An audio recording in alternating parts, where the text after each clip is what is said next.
पहले दिन भारत 327 रन पीछे था भाई। दूसरे दिन फिर हम लोग जो थे वो 318 रन पीछे हो गए। अब तीसरा दिन खत्म हुआ है तो अभी भी हम लोग 296 रन पीछे हैं। आई मीन हो क्या रहा है? ये क्रिकेट का मैच है कि हम वो पकड़म पकड़ाई खेल रहे हैं कि कोई आगे भागे जा रहा है उसको पीछे ही मतलब पकड़ने का प्रयास कर रहे हैं, पकड़ ही नहीं पा रहे हैं यार। बॉलिंग की मस्ती, बैटिंग का कमाल, क्रिकेट की बातों से मचाएंगे धमाल। Previews, reviews, in depth analysis मिलेगा आपको ऑन क्रिकेट चौपाल। चोपड़ा जी की क्रिकेट चौपाल में आप सभी का हाथ जोड़ के स्वागत है। और जोक्स असाइड उनको थोड़ा साइड में रखते हैं। पर सच बात यह है कि खेल तो भैया अभी भी उनके पक्ष में। पहले दिन ऑफकोर्स टॉस जीत के हमने गेंदबाजी की, उन्होंने बैटिंग की, उन्होंने बना दिए 327। दूसरे दिन जब वो आउट हुए तो हमारे 151 पे 5 हो गए तो हम पीछे थे। अब तीसरे दिन जब हम लड़ाई झगड़ा करके किसी तरीके से वो फॉलो ऑन के तो उस पार पहुंच जाते हैं। पर अच्छी गेंदबाजी भी करते हैं बाय द वे। 1 2 3 पे 4 है स्कोर, फिर भी हम लोग पीछे और सिग्निफिकेंट पीछे हैं। ऐसा नहीं कि आसपास छोटा मोटा पीछे हैं, हम ठीक ठाक पीछे हैं, बहुत पीछे हैं हम। तो इस मैच की कहानी, तीसरे दिन की कहानी, let's start with Shardul Thakur. Ajinkya Rahane पे आऊंगा लेकिन पहले शार्दुल की बात करता हूँ। क्योंकि जब पहला दिन हुआ ना और टॉस जीत के जब भारत ने गेंदबाजी का फैसला किया और ड्रॉप किया रविचंद्रन अश्विन को, खिलाया शार्दुल ठाकुर को, और दुनिया ने बड़ी गाली दी इस खिलाड़ी को। सबने कहा कि अरे यार क्या शार्दुल को खिला लिया तुमने, तुम्हें अगर ऑलराउंडर टाइप का ही चाहिए था ना कोई तो अश्विन को खिलाते यार। शार्दुल ने बॉलिंग नहीं करनी, बैटिंग नहीं करनी, अश्विन देखो मतलब बहुत अच्छा करते या नहीं करते इज सेपरेट इशू।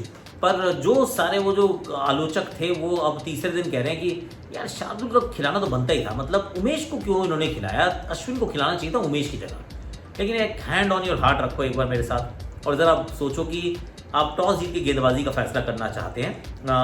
पिच पे बहुत हरियाली है, आपको अकेले को नहीं लग रही हरियाली, वो पैट कमिंस को भी लगी, उन्होंने भी टॉस जीत के गेंदबाजी करनी थी। और वहां पर आप क्या थर्ड अगर आपके फास्ट बॉलर शार्दुल ठाकुर होते विद सिराज एंड शमी, दिल पे हाथ रखो एक बार फिर दोबारा और बोलो नहीं ऑल इज वेल नहीं बोलना, सिर्फ ये बोलना है कि क्या मुझे कंफर्ट होता, would I be at peace कि मेरा तीसरा फास्ट बॉलर जो है वो शार्दुल ठाकुर है और मेरे पास 2 स्पिनर है और मैं पहले दिन गेंदबाजी का फैसला कर रहा हूँ।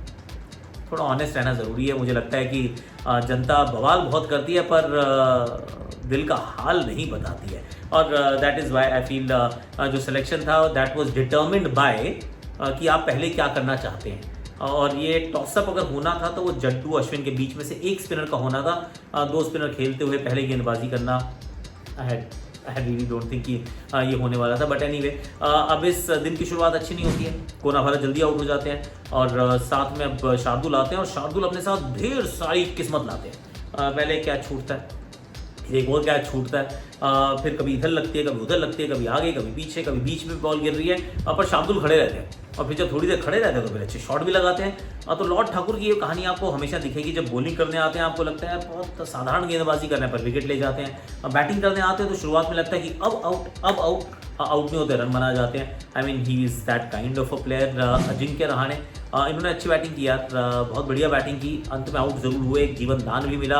उससे पहले भी अगर देखें तो 2 लेग बिफोर के डिसीजन थे जिसमें पैट कमिंस वो ओवर स्टेप कर जाते हैं। नहीं इनके एक में थे, एक शार्दुल का था ना, शार्दुल वाले में भी ओवर स्टेप कर जाते हैं। मतलब गजब चल रहा है। और मैं ये सोच रहा हूँ कि कितनी नो बॉल है जो इस बार मिस हो रही है भाई, क्योंकि जब आप आउट के लिए ऐसे करते हो तो फिर देखते हो अरे पैट ने नो बॉल डाली है। भाई पैट ने हो सकता है पिछली भी डाली हो, उससे पिछली भी डाली हो, तो कोई पता तो कर नहीं रहा है। तो ये पुराने हम we have gone back to the previous era जहाँ पर जो लाइन वाली जो नो बॉल थी ना वो कॉल ही नहीं होती थी। I remember 1 game in Adelaide जहाँ पर आई थिंक पूरे टॉन मैच के अंदर बहुत सारी कुछ हमने बड़ी लंबी एक चौड़ी में चैनल 7 के लिए काम कर रहा था। वो मैच एडिलेड में भारत जीता था, फिर पर्थ हारे थे, फिर मेलबर्न जीते थे, फिर सिडनी का ड्रॉ हुआ था, हम श्रृंखला जीते थे। 2018-19 की बात है। वहाँ पे ना बहुत नो बॉल हुई और वो ऑन फील्ड मैंने देखी नहीं। देयर वाज सम 25-30 ऐसा कुछ काउंट था जो नो बॉल डाली गई थी जो हम ने देखी नहीं थी। अभी भी ऐसा फील हो रहा है। पर शार्दुल रन बनाते हैं अजिंक्य रहाणे ने थोड़ा तकनीक में बदलाव किया है। दोनों पैरों के साथ वो भी क्रीज के अंदर हैं, बहुत लेट खेल रहे हैं जो अच्छी बात है, पर आगे बिल्कुल नहीं जा रहे हैं। आई मीन दैट्स 50-50 हूँ मैं उस पर, आई एम नॉट 100% कन्विंस्ड कि वो अच्छा तरीका है खेलने का। पर एक तरीका वो भी है, एक तरीका वो विराट का भी है जिसके बारे में आज हमने डिटेल में चर्चा की है आकाशवाणी ऑन जियो सिनेमा। फिर थोड़ा सा कि भाई क्या जो गेंद थी वो विकेट टेकिंग गेंद तो थी, लेकिन क्या उसको कुछ बेहतर तरीके से नेगोशिएट किया जा सकता था क्या? That I have discussed on Akashvani. पर पहुंच जाते हैं भाई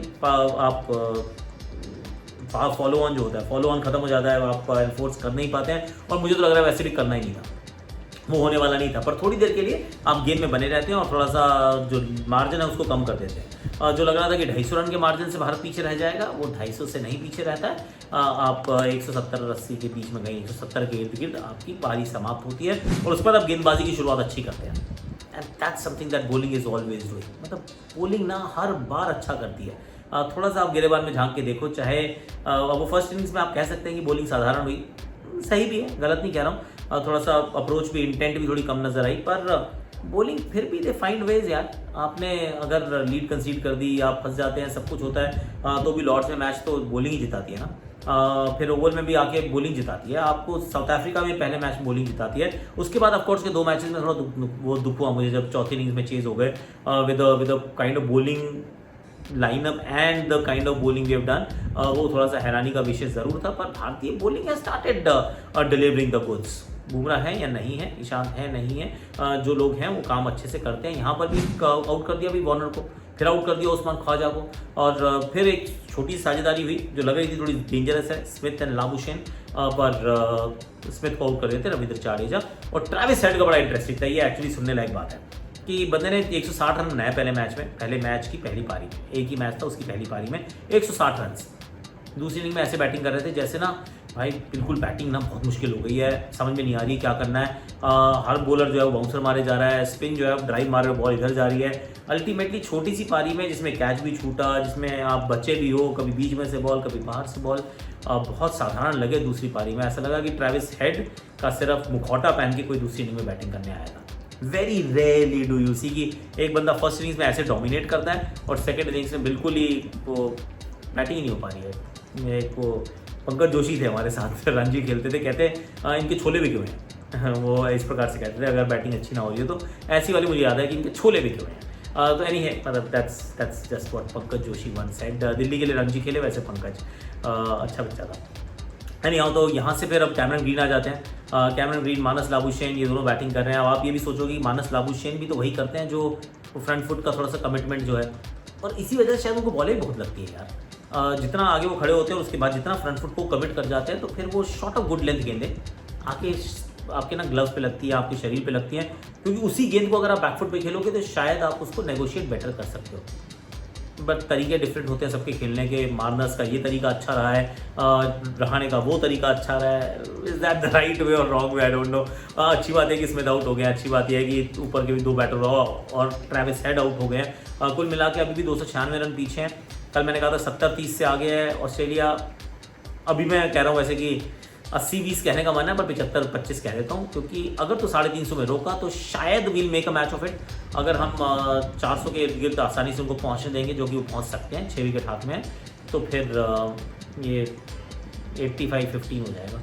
अब फिर मिरेकल चाहिए होगा, वो मिरेकल होगा नहीं होगा। Indian batting lineup they are flattered to deceive. ये एक सवाल आपके जहन में ज़रूर रहेगा कि बात ठीक नहीं है, करना पड़ेगा कुछ, कि फेम्ड बैटिंग लाइनअप है बट उतना अच्छा काम नहीं कर रहे हैं ऑन अ कंसिस्टेंट बेसिस। आज के लिए मेरे पास इतना ही है। प्लीज़ कमेंट सेक्शन में बताइएगा कि आज क्या आपको एक चमत्कार की उम्मीद है। Do let me know, comment section भर दीजिए, like share subscribe comment, notification घंटी भी बजा दीजिए, बजा दो।